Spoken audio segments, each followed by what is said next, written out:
Deputeti i Partisë Demokratike Belind Këlliçi denoncoi në seancën plenare të kësaj të enjte situatën me Jet Bank, e cila sipas tij është hapur me vendim nga Banka e Shqipërisë nën parregullsi dhe mungesë transparence. Këlliçi deklaroi se një zhvillim i tillë do të ndikojë drejt për drejt në procesin e antarësimit, pasi lidhet me disa grup kapituj të hapur tashmë për vendin. Para pak u fol aty në foltore nga kreu grupit parlamentar tuaj, për arritje imagjinare më. Shqipëria për pak i bie që ne jemi vend antar i BE-s, me sa dëgjova. Po këto janë mashtrime, po janë skandaloze më, duhet përgjegjësi e madhe të gënjesh në këtë formë. Si më flet ti e ke kthy Shqipërinë në vendin kyç pastrimit parave?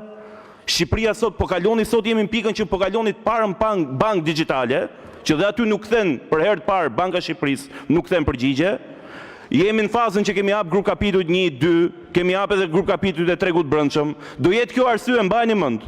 Kjo banka digjitale që keni kaluar, Xhep Banku, do jetë arsye që do shtyhen negociatat. Mbajeni mend këtu do jemi dhe nuk flisni kurrë. Deputeti demokrat foli edhe për çështjen e Akshit dhe akuzoi kryeministrin Rama se po bën avokatin e Mirlinda Karçanajt. Duhet flisim për Akshin këtu.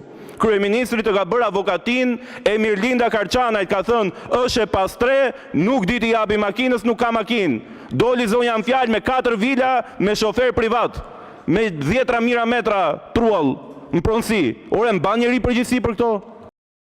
Mëtej Këlliçi kërkoi të mbahet përgjegjësi për çështjet e përmendura dhe fokusi i kuvendit sipas tij duhet jenë problemet dhe shqetësimet e qytetarëve shqiptar.